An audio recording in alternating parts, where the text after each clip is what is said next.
Hi guys, and welcome to another episode of Dial It Up. Last week we did the DC team abilities, part 1. So this is going to be part 2, just to streamline it, make it easier for you guys. Afterwards filming, I realized that it was about 40 minutes of me just explaining team abilities for you, so I decided to cut it in half. So welcome to part 2 of the DC team abilities.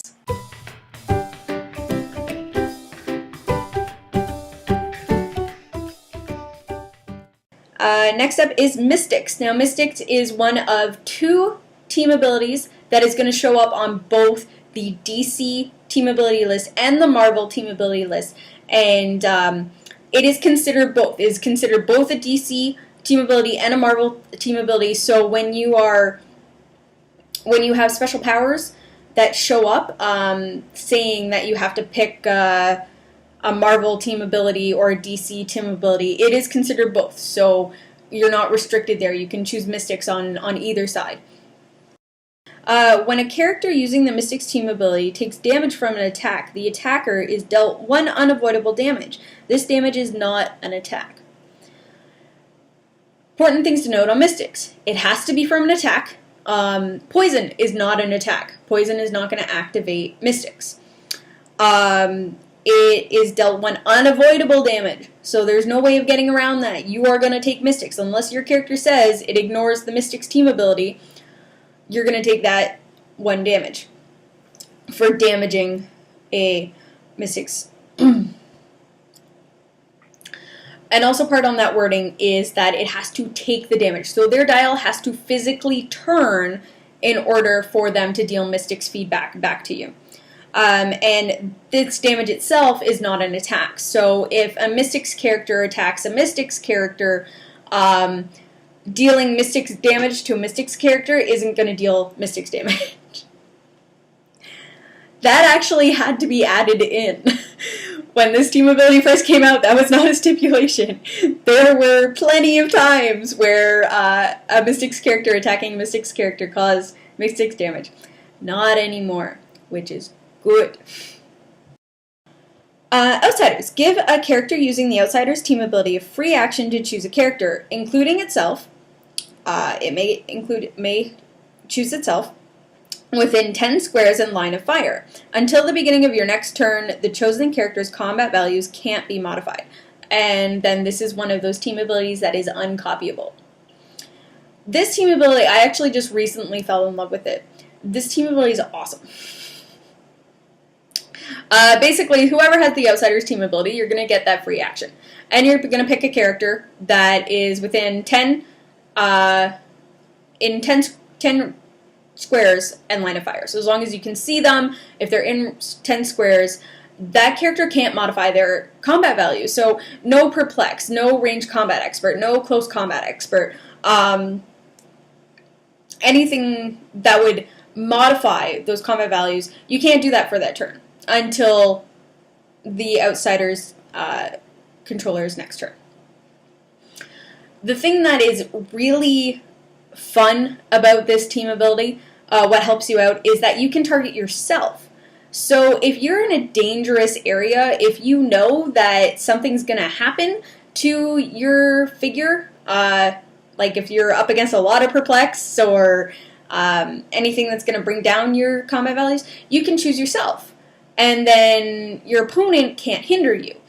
What I had fun doing with it was that the new Captain Boomerang, who came out, has a special ability that says if he makes a ranged combat attack and misses, he can then make a ranged combat attack again as a free action, which under normal circumstances is going to activate the damage depletion modifier, unless he uses his Outsiders team ability on himself, which is going to keep him from getting that damage depletion. So if you miss your first attack and you hit your second, you're not hindered by being at a lower damage.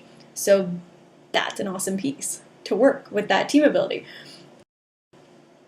The next one is Police. This is the second team ability that is both universes. It counts as both a DC team ability, and a Marvel team ability.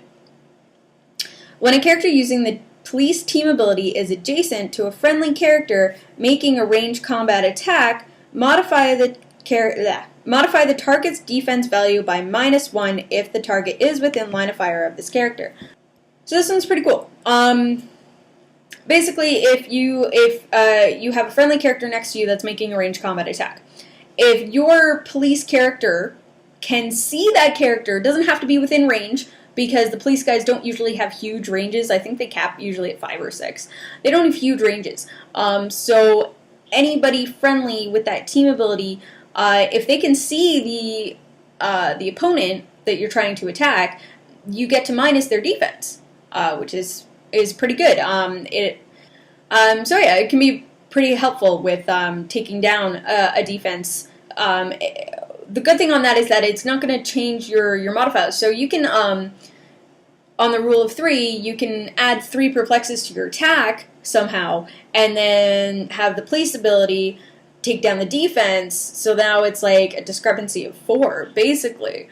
It's getting that extra modifier in and helping you out with attacking, being able to hit your opponent, basically. Next on the list, Quintessence. This is a giant red Q. This is the bane of my existence. No, it's not as bad as it used to be, actually. Quintessence. Characters using the Quintessence team ability can use willpower, and their powers cannot be countered. This is another uncopyable one, so your wild cards aren't going to be helping out, aren't going to be taking the Quintessence team ability. One of the things that is very important to note on Quintessence, because this is a team ability that, once again, came back from the very beginning of the game, it only says your powers can't be countered. Your combat abilities can. So if your quintessent character has the wing symbol, you can outwit their flight or their carry, because those are combat abilities. Those aren't powers. So that's something that you can outwit on someone that has quintessence. Suicide Squad. When a friendly character adjacent to a character using the Suicide Squad team ability is KO'd, roll a d6 and subtract 2 from the result. Minimum result 1. After the action is resolved, if this character is not KO'd, you may heal it of damage equal to the result. So basically how this works. If you have 2 of your friendly characters are adjacent to each other, and one of them is KO'd, if the other has the Suicide Squad team ability, you rolled your die. -2, minimum 1, kind of like a support roll, and you get to heal that much. This will activate for every friendly character that has been KO'd in that action. So if it happens to be a energy explosion that's going to knock out a bunch of your guys, if the Suicide Squad member is still kicking afterwards, you're going to heal, you're going to roll the die and heal for each friendly character that was KO'd, so long as the Suicide Squad member isn't KO'd. So if he or she is going to be KO'd in that action, you're not going to be able to roll and heal and be like, oh no, I wasn't KO'd. No, he's still going to be KO'd. So as long as you don't die after actions have been resolved, damage has been dealt, everything's done, if you are still surviving, you get to heal. Superman Ally. Superman Ally. Characters using the Superman Ally team ability treat hindering terrain as clear terrain for movement and line of fire purposes. This is one of those ones where I was talking about the wording not being as streamlined, because if this power had been written nowadays, it would pretty much just say characters using Superman team ability have improved movement, ignore hindering, improved targeting, ignore hindering, because that is what this does. That's just a more common way of saying it nowadays. It's what we're familiar with the improved targeting, the improved movement since that came out. So that's what that one does. When 2 friendly characters that can use the Superman enemy team ability are adjacent to each other, the character with the higher point value may be given a free action to immediately use Outwit. That character can use Outwit until the beginning of your next turn if it cannot use Outwit already and continues to use this team ability. If the two characters have the same point value, their controller chooses which is treated as the higher point character this turn. Like I said, another one of those wordy ones. A lot of those words don't need to be in there because of outside rules that have been changed. I'm going to always go back to that episode that I did about getting game effects from outside sources where you can't have duplicate effects. So if you can already use Outwit, you're not going to get the benefit from the Superman enemy. You have to not be able to use Outwit to be able to use Outwit. So that whole section there like really doesn't need to be in there anymore because it's in the rules somewhere else.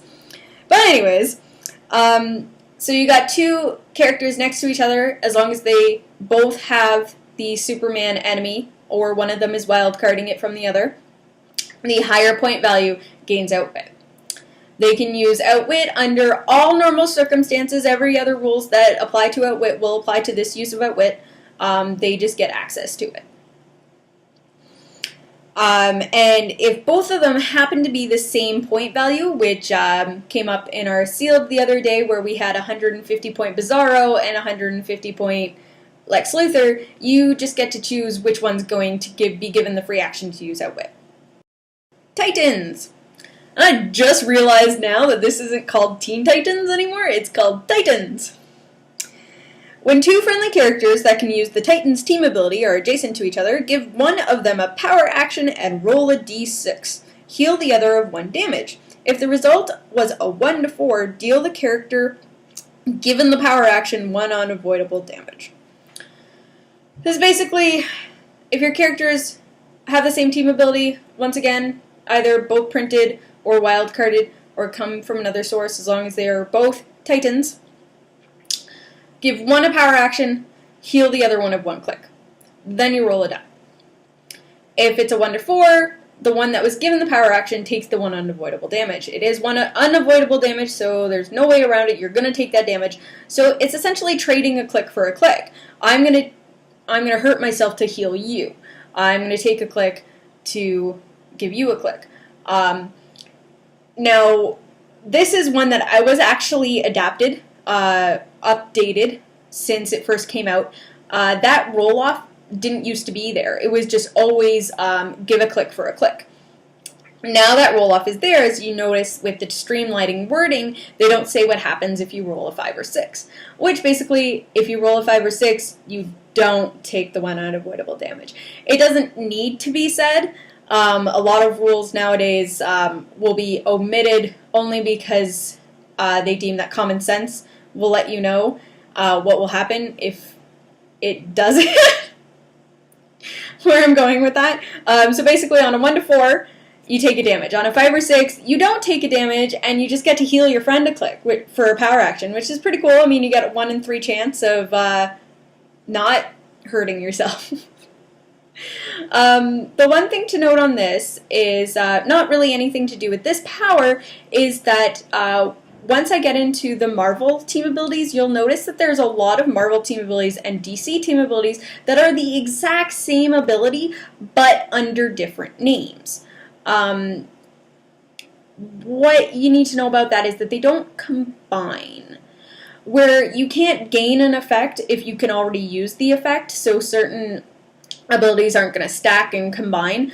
If I have a Titans character, on the Marvel side, X-Men does the same thing. So if I have a Titans character next to the X-Men character, even though they are, like, word for word the exact same ability, they don't work together because it has to be a Titans and a Titans or an X-Men and an X-Men. So they just don't want the universes to cross. It's okay. Moving on.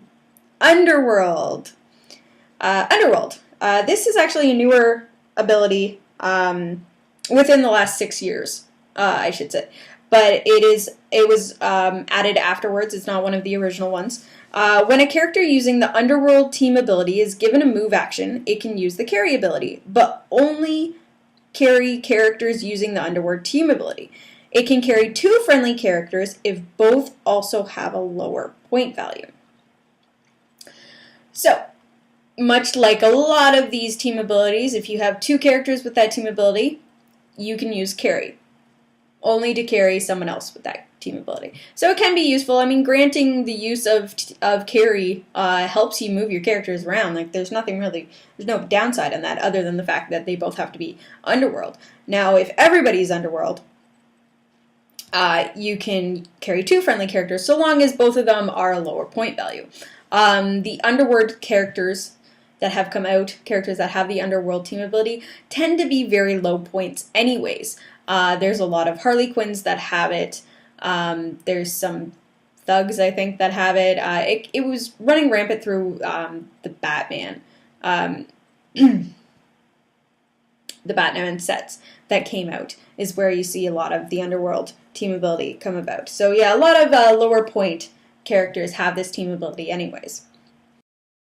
The final one, and I don't know if we're ever going to see this team ability again, but it's still listed on the DC team list, is Watchmen. Now, Watchmen was given exclusively 2 characters from the Watchmen set. So that would have been anybody from the Watchmen comic when they came out with that collector set. Most of them were given that team ability. And so the Watchmen team ability is that combat values of characters using the Watchmen team ability can't be modified by opposing characters.